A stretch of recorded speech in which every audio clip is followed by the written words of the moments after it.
할렐루야. 오늘 또 우리 하나님 아버지께서 주시는 놀라운 은혜와 평강이 함께 하시기를 바랍니다. 성경에는 많은 광야가 나옵니다. 광야는 사막하고는 좀 차이가 있죠. 사막에는 그냥 모래투성이죠. 근데 광야는 그렇지 않습니다. 풀도 굉장히 이렇게 있어서 성경에 나오는 광야 속에서는 목동들이 그 양 꼴을 먹일 때 광야로도 끌고 가고 이제 그렇게 합니다. 그러나 농사를 지을 수 없기 때문에 사람이 살지는 못합니다. 광야 중간 같은데 오아시스가 있으면 그 주변에 이제 소수의 사람들이 모여 살기는 하지만 보편적으로 광야는 사람이 거주할 수 있는 장소가 아닙니다. 하나님의 백성들과 광야는 아주 밀접한 관계를 갖고 있는데요. 모두 하나님이 광야를 허락하신 것으로 성경은 말씀합니다. 광야로 이렇게 이끌고 가십니다. 하나님께서. 그러므로 하나님의 모든 백성들은 광야를 이해하셔야 됩니다. 광야가 뭔지, 목적이 뭔지, 왜 하나님께서 그 광야로 이끄시는지 우리가 이해를 해야지, 이걸 이해를 못하면 믿음 생활을 계속하기가 쉽지가 않습니다. 도중에서 이렇게 탈락하는 분들을 보면, 또 시험에 깊이 드는 분들을 보면 광야를 이해하지 못해서 그런 것입니다. 성도에게 광야는 목적지가 아닙니다. 광야는 경유지, 통과하는 그런 곳이죠.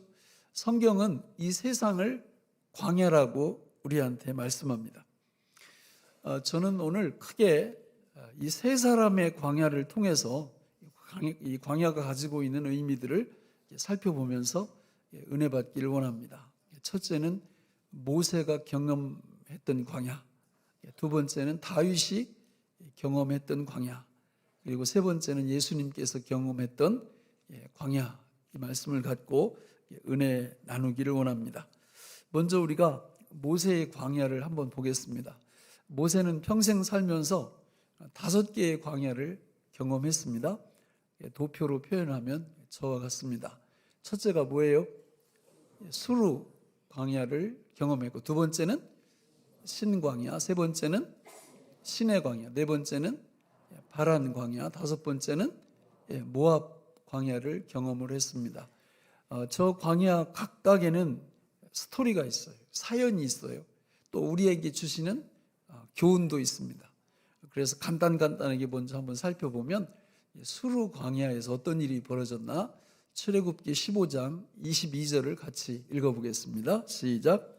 모세가 홍해에서 이스라엘을 인도하며 그들이 나와서 수르 광야로 들어가서 거기서 사흘 길을 걸었으나 물을 얻지 못하고. 출애굽해서 홍해바다를 딱 건넌 후에 3일 길을 딱 갔는데 물을 발견을 못한 거예요. 작은 일이 아니죠, 그죠?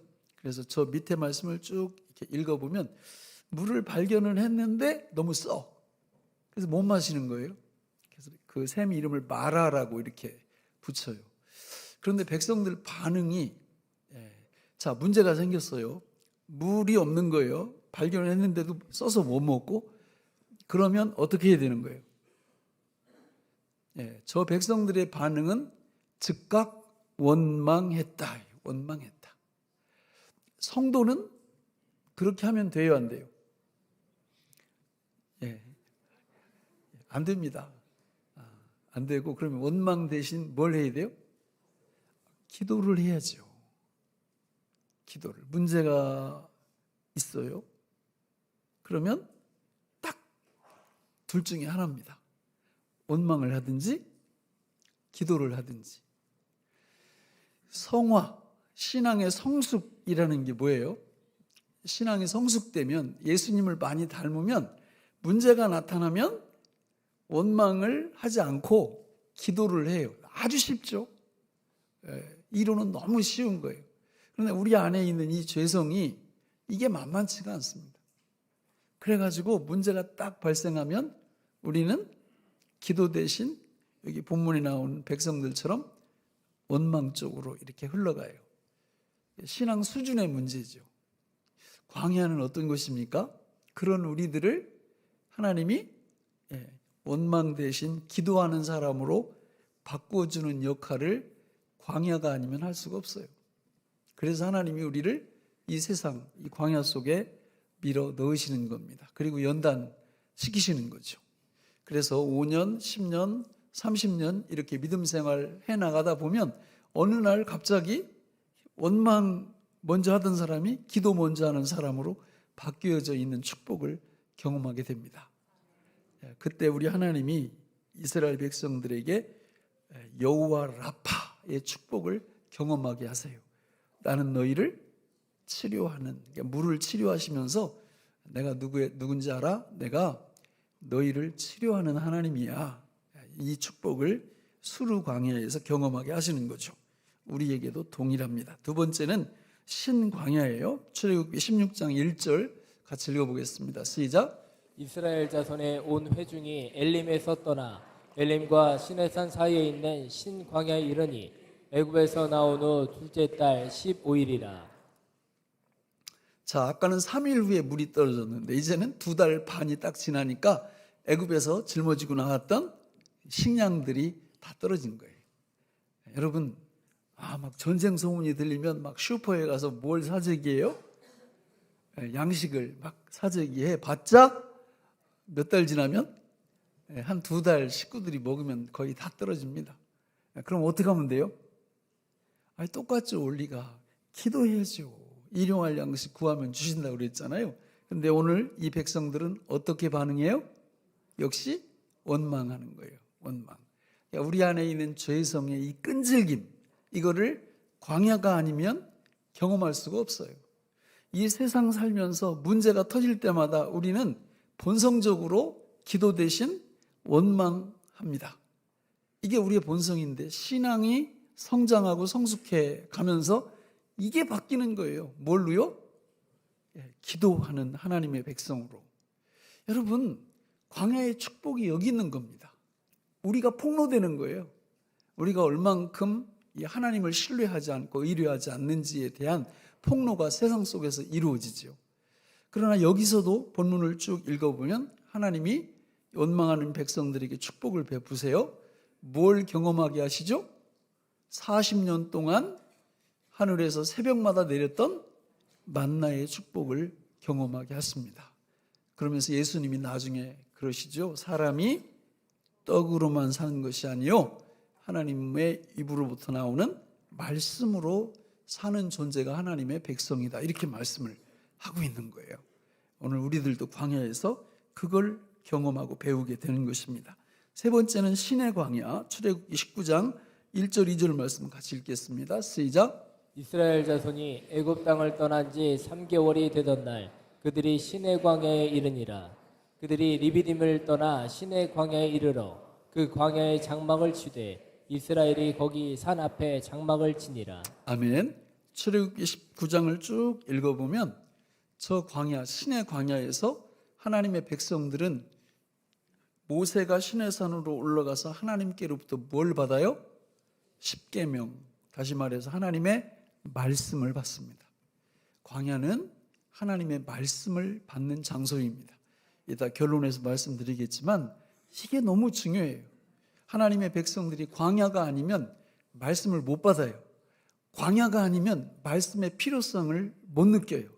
우리가 등 따스고 배부르잖아요. 주일날 교회 와도 설교가 귀에 안 들어올 때가 많아요. 은행 잔고가 막 이렇게 올라가잖아요. 그러면 나는 그렇게 하고 싶지 않은데 이게 안 들리는 거예요. 하나님이 뭐라고 해도 이 고집을 꺾질 않습니다. 그러다가 광야 속에 쓱 들어가면 그때부터 귀가 열리고 마음이 열리고 눈이 열리는 축복을 받게 되는 거죠. 이스라엘 백성들은 신의 광야에서 뭘 받는다고요? 하나님의 말씀을 받는 축복을 누리게 됩니다. 네 번째는 바란 광야예요. 민수기 10장 12절을 같이 읽어볼까요? 시작. 이스라엘 자손이 시내 광야에서 출발하여 자기 길을 가더니 바란 광야에 구름이 머무니라. 이스라엘 백성들의 최고의 축복은 뭐냐면 낮에는 구름 기둥이, 밤에는 불 기둥이 인도 보호 공급하심의 축복을 계속 베풀었다는 겁니다. 광야가 아니면 이런 축복을 못 받아요. 그러니까 광야에 들어가야지만이 하나님께서 구름 기둥, 불 기둥으로 인도 보호하시는 것을 경험합니다. 왜냐하면 광야는 그게 없으면 방향을 몰라요. 어디 어떻게 행진할지를 모릅니다. 그러므로 하나님이 베푸시는 그 인도하심의 은혜가 어디서 경험된다고요? 광야, 이 세상 속에서 경험이 되는 거예요. 여러분, 내일 아세요? 일주일 후 우리의 운명을 아십니까? 절대 몰라요. 그러나 하나님이 다 알고 계세요. 그리고 불기둥, 구름기둥은 신약에서는 뭡니까? 이게 성령이죠. 성령. 성령께서 우리의 길을 이끄시면서 천국까지 안전하게 데리고 가실 줄로 믿습니다. 모세가 경험했던 마지막 5번째 광야는 모압 광야입니다. 신명기 2장 8절 같이 한번 읽어볼까요? 시작. 우리가 세일산에 거주하는 우리 동족에서의 자손을 떠나서 아라바를 지나며 엘락과 에시온 게벨 곁으로 지나 행진하고 돌이켜 모압 광야 길로 지날 때. 자, 모압 광야에 딱 이렇게 진입할 때 하나님이 거기 살고 있는 그 이스라엘 백성들의 형제들인 에돔 족속, 그리고 모압 족속, 암몬 족속을 건드리지 말라고 그래요. 그들을 치지 말라고, 전쟁하지 말라고. 그들에게 물도 사먹고 식량도 돈 주고 사먹으라고 얘기합니다. 그 사람들은 너무 두려워하는 거예요. 여기 쭉 읽어보면 이스라엘 백성들이 움직이는 곳마다 살고 있던 사람들이 공포에 떨어요. 두려워한다 그 말이죠. 왜 그래요? 이스라엘하고 붙었던 민족들은 다 죽으니까, 다 전쟁에서 지니까 공포에 이렇게 떨고 있어요. 여러분, 우리는 예수 믿지 않는 분들을 이렇게 보면은 너무 안쓰럽고 구원 못 받은 것 때문에 늘 복음을 전하죠. 전도하죠. 그죠? 그런데요, 그분들 마음 속에는 예수 믿는 성도들을 두려워합니다. 그 깊은 곳에 두려움이 있어요. 그리고 성도들은요, 이게 불의를 보면 참지를 않아요. 그렇잖아요? 우리가 예를 들어서 차별금지법 이런 거 이제 통과되는 날이면 아마 이제 엄청난 일들이 벌어질 거예요. 우리가 가만히 있을 수가 없거든요. 뭐 말씀을 전할 수가 있습니까? 또 교회 안에 직원 채용할 때 예수 안 믿는 사람이 이력서 내면 그걸 예수 안 믿는다는 이유 때문에 이렇게 할 수가 없어요. 그 교회 안에 불신자가 와서 직원으로 이렇게 일할 수도 있는 거고, 결혼 같은 것도 남자와 남자가 줄여서 달라고 저한테 찾아오면 못합니다 그러면 저 감옥 가야 돼요. 여러분, 이런 시대가 우리 앞에 이렇게 온다고 그럴 때 성도들이 가만히 있지 않거든요. 나라에 문제가 생기면요, 기독교인들이 가만히 있지는 않습니다. 먼저 나서고 항의하고 이렇게 하거든요. 그러니까 사람들이 그걸 보고 기본적으로 마음속에 뭘 갖고 있다고요? 두려움을 갖고 있어요. 그게 이제 광야 속에서 우리가 배울 수 있는 그런 교훈들이죠. 이렇게 모세는 5가지 광야를 경험하면서 우리한테 이런 소중한 교훈들을 많이 주고 있는 겁니다. 두 번째, 다윗의 광야를 한번 살펴보기 원합니다. 여러분, 다윗은 하나님께서 딱 보실 때 그릇이 무슨 그릇이에요? 뭘로 세우는 거예요? 왕으로 세우는 겁니다. 왕. 그러나 지금은 안 돼요. 이게 이제 20세 정도 청년인데 안 되는 거예요. 그러니까 왕의 자질을 갖추기 위해서 연단과 훈련이 필요한 겁니다. 몇 년 동안? 약 10년 동안. 그래서 그 계획을 하나님이 실행에 옮기시는데, 실행에 옮기시는 장이 어디예요? 광야예요, 광야. 그러니까 처음에 어떻게 합니까? 다윗이 블레셋하고 전쟁이 일어나니까 형들이 거기 참전하고 있는데 다윗이 그 의문 가지고 음식 이렇게 가지고 이제 형들 찾아가는데, 아니 딱 갔는데 골리앗이라는 사람이 등치는 엄청 3m 가까이 이렇게 큰 사람이 여호와 하나님을 막 모욕하고 모독하고, 이걸 다윗이 참지 못해가지고 물맷돌로 골리앗을 죽였어요. 그런데 문제가 누구? 여자들이 항상 문제예요. 아니 그걸 보고 노래를 부르는데 어떻게 노래를 불러요? 사울이 죽인 자는 천천히요, 다윗이 죽인 자는 만만이다. 그 노래 딱 끝나자마자 사울이 왕이 돌변해가지고 저놈 죽여야 돼. 그리고는 몇 년 동안 죽이려고 따라다녀요? 10년 동안. 그 이야기가 다윗이 겪었던 이야기인데, 여러분 지금도 마찬가지입니다. 우리가 예수님을 믿고 성령으로 거듭나면 우리의 신분이 뭐예요? 왕이에요, 왕. 영원토록 예수님과 함께 천국에서 왕노릇 할 사람들이 성도들입니다. 그런데 하나님이 딱 보실 때 그릇이 돼요, 안 돼요? 대답 안 하는 분들은 뭐예요? 됐다고 생각하나 보죠? 안 된 거예요. 만약에 됐다면 우리 여기 있을 이유가 하나도 없어요. 구원 받자마자 다 소천하셔야 돼. 뭐하러 여기 있어요? 여기 남아있는 이유는 하나님께서 왕의 그릇으로 만들기 위해서 이 광야 속에서 연단 훈련 시키시기 위함인 줄 믿습니다. 다윗이 그런 거예요. 근데 다윗은 여러분, 내가 장차 10년 후에 왕 확실히 된다, 이 확신이 있었어요, 없었어요? 없었어요. 시편을 보세요. 심지어 성경에 보면 다윗이 사울이 너무 죽이려고 하고 피할 곳이 없으니까 심지어 적국인 블레셋의 정치적 망명을 하기도 해요. 근데 하나님이 다시 끌어들여요, 이쪽으로. 광야 안으로 끌어들여가지고 여기서 연단과 훈련을 받게 만드십니다. 하나님은요, 병 주고 약 주는 분이에요. 왜? 그래야 훈련이 되거든. 우리 생각에는 병 안 주시고 약도 안 주셨으면 좋겠지만 그건 우리 생각이고, 하나님의 생각은 병도 주시고 약도 주시고 이런 식으로 우리를 훈련시켜 주십니다. 그럼 다윗은 몇 개 광야를 경험했느냐? 모세는 몇 개였어요? 5개. 다윗은 3개, 3개. 우리 같이 한번 볼까요? 첫 번째 광야는 10광야, 두 번째는 엔게디 광야, 세 번째는 바란 광야입니다. 자, 다 어디 있느냐면 사무엘상 23장, 24장, 25장 저 세 광야를 합치면 몇 년? 약 10년. 10년 동안 연단을 받았다, 이렇게 생각하시면 돼요. 자, 그럼 첫 번째 광야인 10광야 사무엘상 23장 14절로 15절을 같이 읽어보겠습니다. 시작. 다윗이 광야의 요새에도 있었고 또 십광야 산골에도 머물렀으므로 사울이 매일 찾되 하나님의 그를 그의 손에 넘기지 아니하시니라. 다윗이 사울이 자기의 생명을 빼앗으려고 나온 것을 보았으므로 그가 십광야 수풀에 있었더니. 아멘. 이제 사실 아까도 말씀드렸지만 이게 이해가 안 가는 거예요. 그 광야 속에 누가 밀어넣어요? 하나님이 밀어넣어요. 근데 그 광야에서 헤매는 다윗을 사울이 죽이려고 계속 추적을 하는데 성경에 보니까 하나님이 다윗을 사울에게 넘겨주지 않으셨다, 이렇게 말씀합니다. 여러분, 그 광야 속에서 다윗은 누구를 계속 지금 경험하고 있는 거예요? 하나님을 경험하고 있는 겁니다. 우리도 마찬가지예요. 살다 보면요, 이렇게 코너로 몰릴 때가 너무 많아. 그런데 그 속에서도 하나님의 은혜가 있어요. 피할 길을 열어주시는 거예요. 그러면서 하나님을 계속 경험하게 만드세요. 그래서 우리가 시험이 오고 문제가 왔을 때 원망하지 않고 뭐 할 수 있도록?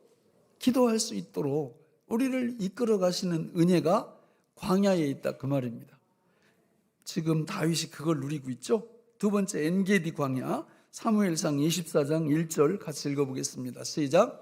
사울이 블레셋 사람을 쫓다가 돌아오매 어떤 사람이 그에게 말하여 이르되 보소서 다윗이 엔게디 광야에 있더이다 하니. 자, 이제 또 신고가 들어간 거예요. 우리 다윗이 엔게디 광야에 숨어 있다, 그러니까 엔게디라는 말이 새끼 염소의 우물이라는 뜻이거든요. 이름이 너무 아름답잖아요. 그 광야에 군대를 몰고 사울이 다윗 잡으러 온 거예요. 왔는데 이제 화장실이 급해가지고 동굴 속으로 들어간 겁니다, 사울 왕이. 근데 이 동굴이 우리가 생각하는 그냥 작은 이런 게 아니에요. 이스라엘 가보면 어마어마하게 넓은 동굴이 많아요. 막 운동장 한 2-3개가 이렇게 하나 있고 조금 지나면 그 다음에 또 있고 이런 데가. 그러니까 다윗이 자기들 군대하고 거기로 숨어 있었는데 하필이면 거기를 이제 화장실 보러 들어온 거예요. 그리고는 외투를 이제 옆에다 벗어놓고 볼일을 보는데 다윗의 부하들이 저 사울왕 죽입시다 이러니까 다윗이 하나님이 기름 부어 세우신 종을 죽일 수 없다 이러면서 이 칼 가지고 가서 겉옷자락을 요만큼 베인 거예요. 그리고는 조용히 있다가 사울이 나간 후에 멀리 갔을 때 다윗이 굴 밖에 나와가지고 이렇게 얘기하는 겁니다. 폐하 이렇게 부르니까 사울이 쳐다보죠. 그러니까 제가 우리 폐하께서 화장실 보는 동안 그 굴 안에 있었습니다. 내 부하들이 죽이려고 했지만 여호와의 기름 부은 받은 분을 저는 죽일 수가 없어서 옷자락만 베었습니다. 그랬더니 사울이 펑펑 울면서 내 아들 다윗아 이러면서 내가 잘못했다고 이러고 이제 가는 거예요. 광야 속에서 다윗이 승리를 경험하게 하시는 겁니다. 하나님께서 그 역경의 순간 속에서도 늘 패배자인 줄 알았는데 하나님이 함께 하심으로 승리의 그 경험을 다윗으로부터 하게 만들어 주셨다는 거죠. 오늘 우리들도 마찬가지예요. 늘 코너에 몰리는 것 같고 늘 힘든 것 같고 이러지만 순간순간 필요할 때마다 하나님이 우리에게 승리의 경험을 이 믿음으로 이기는 그런 경험을 하나님께서 그걸 하게 하시는 줄로 믿습니다. 마지막 세 번째 광야는 무슨 광야예요? 바란 광야예요. 사무엘상 25장 1절 같이 읽어볼까요? 시작. 사무엘이 죽음에 온 이스라엘 무리가 모여 그를 두고 슬피 울며 라마 그의 집에서 그를 장사한지라. 다윗이 일어나 바란 광야로 내려가니라. 아멘. 저 말씀도 쭉 뒤에 읽어보면 바란 광야에서 이제 한 사건이 일어나요. 그러니까 이제 나발이라는 사람하고 그 부인 아비가일이 나오는데 이 나발이 굉장히 부농이에요. 양, 소가 엄청 많습니다. 그 양떼를 칠 때 이 다윗이 그 부하들과 함께 그 도둑들로부터 이걸 잘 지켜줬어요. 잘 보호를 해줬는데 어느 날 이 나발이 양털 깎는 잔치날이죠. 그 양털 깎는 날에 이제 다윗이 자기 부하들도 먹여야 되겠고 그러니까 음식을 좀 나눠달라고 이렇게 보냈어요. 보냈는데 나발이 그냥 이런지하에 거절을 한 겁니다. 그러니까 막 다윗이 화가 나가지고 내가 다 죽이겠다 이러고 이제 군대 끌고 가는데 그 부인 아비가일이 그 소식을 듣고는 음식을 다 준비해서 와가지고 그 노를 누그러뜨리고 원수를 갚지 못하게 만듭니다. 그런데 그 며칠 있다가 하나님이 나발을 치시니까 나발이 죽죠. 그러자 다윗이 어떻게 합니까? 자기 부하들을 보내가지고 아비가일한테 내 아내가 되게 해달라고 이랬더니 또 아비가일이 줄렁줄렁 잘 따라와요. 그래가지고 세상에 그 광야 속에서 그 예쁜 여자하고 결혼을 했어요. 할렐루야. 광야가 이런 곳이에요, 여러분. 우리가 코너에 몰리는 것 같지만 하나님께서 그런 축복도 때때로 경험하게 하시면서 이 광야의 삶을 이기게 해 나가시는 하나님의 섭리인 줄로 믿습니다. 자, 모세가 5개, 다윗이 3개의 광야를 거치면서 광야가 우리한테 꼭 필요한 거다. 이런 것들을 성경을 통해서 가르쳐 주시죠. 마지막으로 예수님의 광야를 한번 보겠습니다. 마태복음 4장 1절로 2절을 같이 한번 읽어볼까요? 시작. 그때 예수께서 성령에게 이끌리어 마귀에게 시험을 받으러 광야로 가사 40일을 밤낮으로 금식하신 후에 줄이신지라. 자, 여러분, 저 말씀은 저는 아까도 말씀드렸지만 이해가 안 가요. 보세요, 지금 그때 예수께서 지금 마귀한테 시험 받으러 가는데 누가 거기로 이렇게 이끌어요? 성령님이 이끄세요. 이거 이해가 되세요? 이해가 안 가죠. 하나님이 예수님을 광야로 마귀한테 시험 받으시도록 하나님이 그렇게 하신다는 거예요. 오늘 우리에게도 그대로 동일합니다. 이 광야에 살게 하신 분이 누구예요? 하나님이에요, 하나님. 진리입니다, 진리. 그리고 하나님이 뭘 자꾸 경험하게 하세요? 마귀로부터 시험을 자꾸 이렇게 받게 하신다고. 왜 그렇게 하실까? 이유가 있습니다. 자, 여러분 보세요. 예수님은 여기 마태복음 4장 쭉 뒤에 읽어보면 이제 3가지 시험을 당하죠. 첫째는 돌 가지고 떡 만들어 먹어라. 둘째는 높은 곳에서 뛰어내려라. 세 번째는 마귀가 내 앞에 절하면, 나한테 경배하면 너한테 내 모든 세상 다스리는 권세를 주리라. 이렇게 시험을 하는 거예요. 이 시험은 사실 예수님 말고 예수님이 둘째 아담이잖아요. 첫째 아담이 창세기 3장에서 겪었던 시험과 똑같아요. 세 가지가. 그런데 첫째 아담은 실패했어요? 성공했어요? 실패했습니다. 그런데 둘째 아담이신 예수님은 성공했습니다. 그럼 이 시험의 본질이 뭐예요? 아담과 하와가 선악과를 딱 먹으라고 하는 사단의 그 말 속에 네가 이걸 먹으면 뭐가 된다고요? 하나님이 된다. 그러니까 시험은 핵심이 이거예요. 네가 하나님 되어서 살아라, 이 뜻이에요. 예수님은 이 땅에 인간의 몸을 입고 오셔서 시험을 당하실 때 우리 대신 그 시험을 당하시는 거예요. 그러면서 예수님은 거부합니다.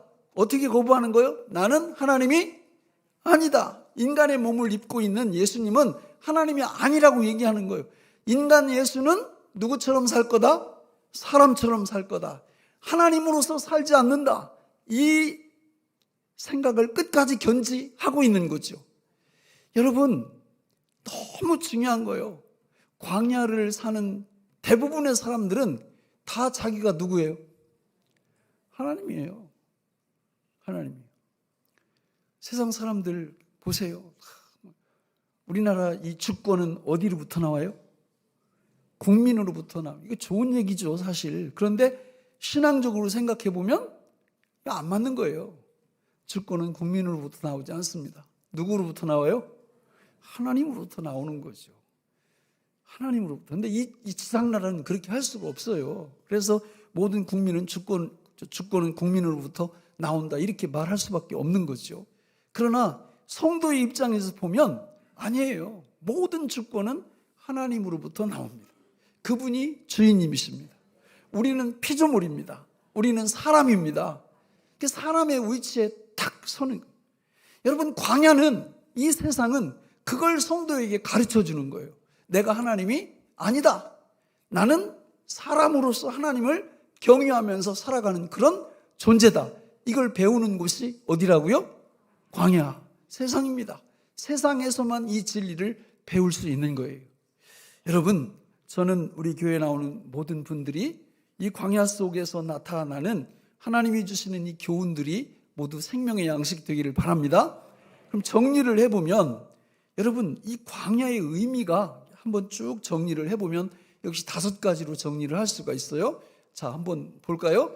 첫째는, 광야는 어떤 곳이에요?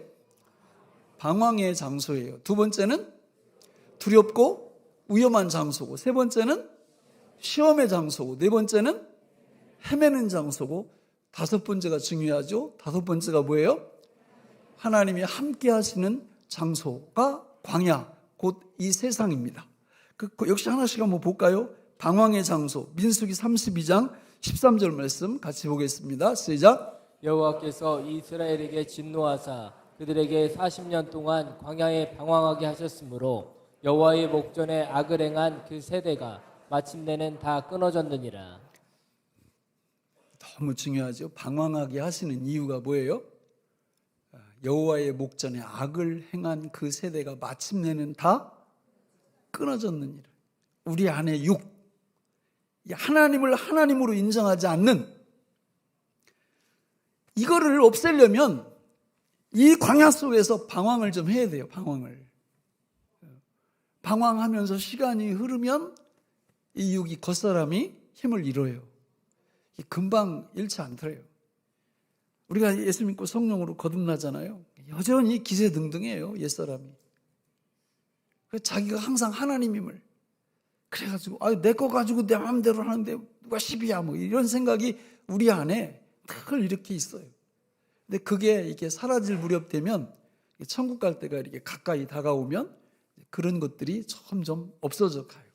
하나님이 광야를 허락해 주신 이유, 방황의 장소로. 두 번째는 두렵고 위험한 장소예요. 신명기 1장 19절 같이 읽어볼까요? 시작.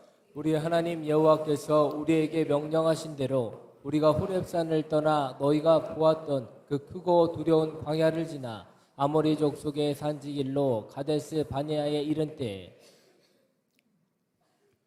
우리 하나님께서 우리에게 이 크고 두려운 광야를 허락을 하신 이유가 있어요. 여러분, 그 성경 말씀에 보면 모세가 회고하면서 가데스 바네아 이야기를 합니다. 가데스 바네아는 민수기 13, 14장에 보면 어떤 사건이 있었어요? 12명의 정탐꾼들이 가나안 정탐하고 딱 와가지고 거기 2대 10으로 딱 나뉘어가지고 2는 여호수아 갈렙 누구 편?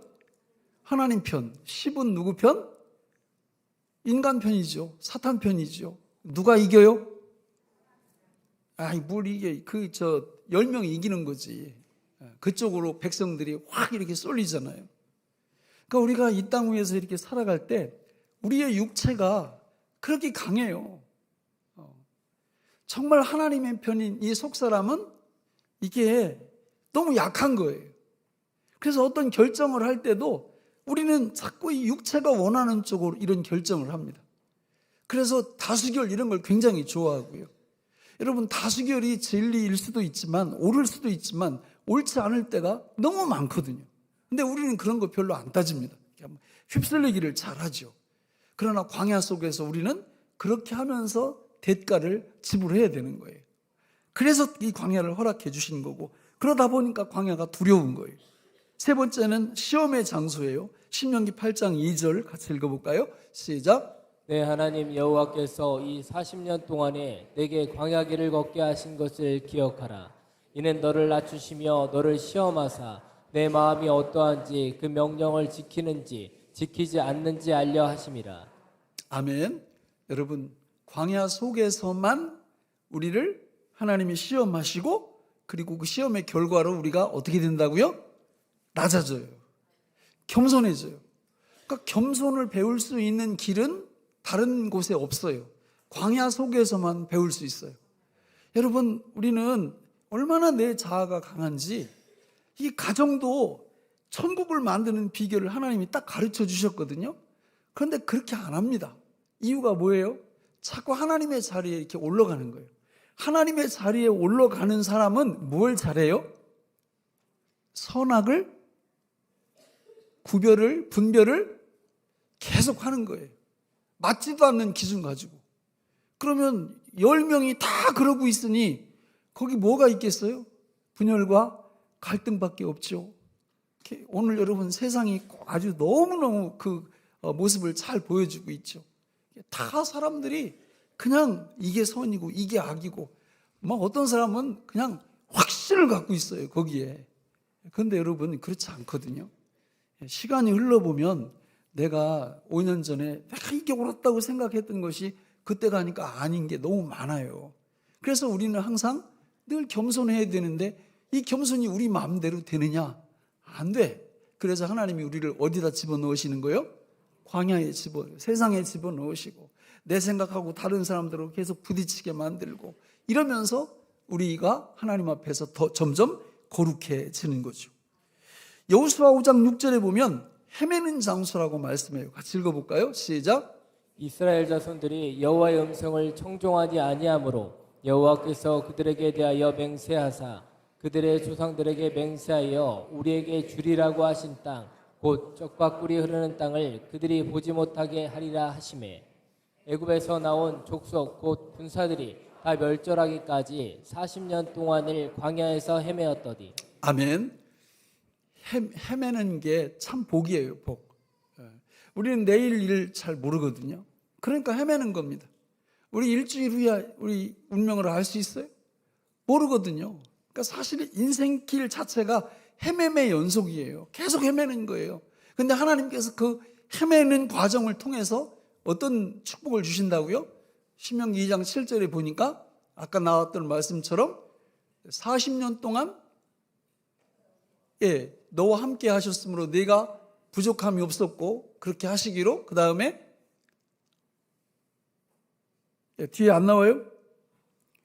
아니 여호수아 5장 6절 5장 6절 흐르는 땅을 그들이 보지 못하게 하리라 하심에, 그 다음에 애굽에서 나온 족속 곧 군사들이 다 뭐하기까지? 멸절하기까지. 우리 옛사람을 얘기하는 거예요. 그 옛사람이 멸절하기까지 하나님이 우리를 헤매게 만드신다는 거죠. 이게 하나님의 깊은 경륜과 섭리, 광야를 우리한테 허락해 주시는 이유예요. 근데 이렇게 하면서 끝나면 광야는 비극입니다. 그러나 마지막으로 하나님이 함께 하시는 장소 신명기 2장 7절 같이 읽어볼까요? 시작. 내 하나님 여호와께서 내가 하는 모든 일에 내게 복을 주시고 내가 이 큰 광야에 두루 다님을 알고 내 하나님 여호와께서 이 40년 동안을 너와 함께 하셨으므로 내게 부족함이 없었느니라 하시기로. 광야를 허락해 주시는 이유는 하나님이 우리와 뭐 하시기 위해서? 함께 하시기 위해서.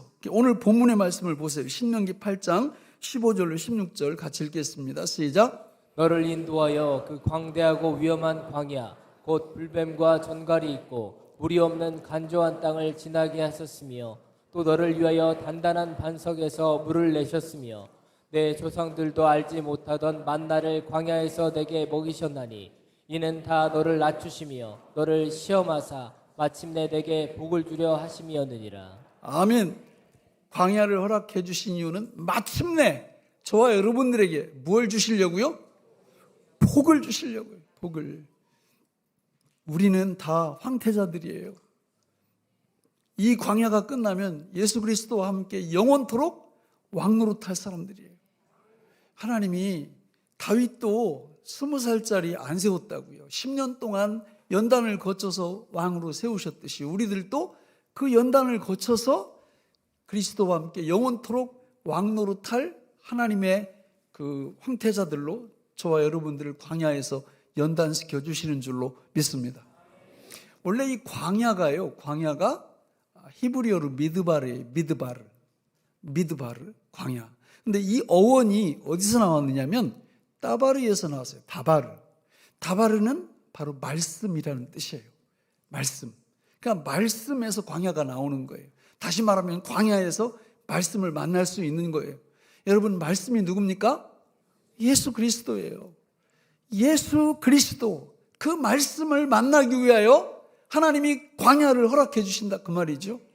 여러분, 이스라엘 백성들이 광야를 잘 통과하기 위해서는 딱 하나만 잘하면 돼요.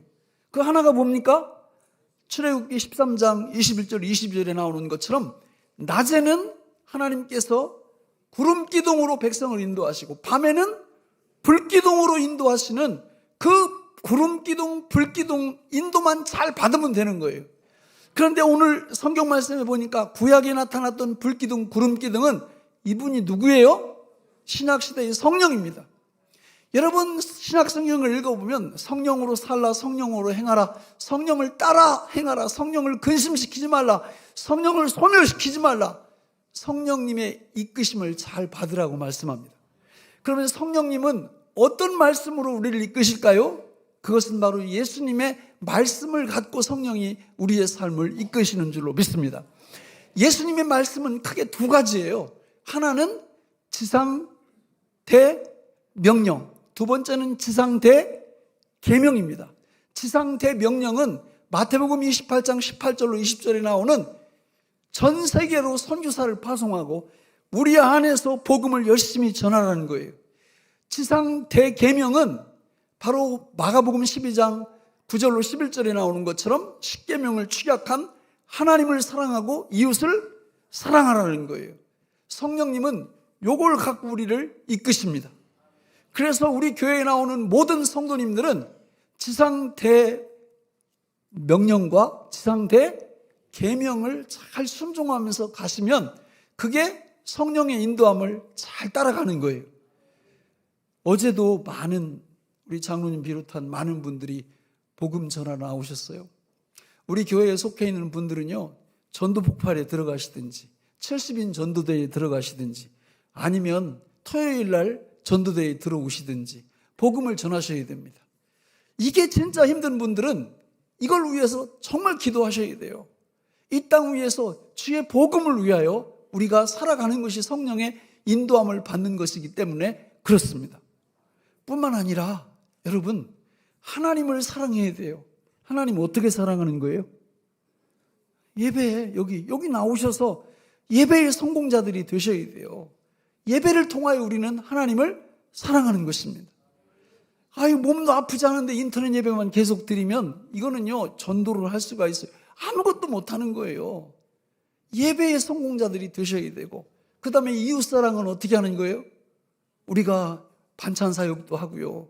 그리고 우리 평택 관내 8개 고등학교 아이들한테 장학금도 주고, 우리 노예의 어려운 교회들 그 지원금도 주고, 개척교회들 돕고, 또 대사회 봉사도 열심히 하고, 이런 거 감당하는 게 성령의 인도하심을 받는 것입니다. 저는 우리 교회가 주님 오시는 그날까지 모든 성도님들이 이 광야 속에서 하나님의 놀라운 축복을 받아 누리시기를 바랍니다. 광야는 우리에게 선택을 요구합니다. 하나님이 될 것인가? 하나님을 섬기는 하나님의 백성이 될 것인가? 광야는 우리로 하여금 하나님을 섬기는 백성이 되도록 이끌어주시는 놀라운 축복의 장소인 줄로 믿습니다. 기도하겠습니다. 하나님 아버지, 오늘 우리에게 주시는 이 말씀이 생명의 양식이 되게 하여 주옵소서. 예수님의 이름으로 간절히 기도하옵나이다. 아멘.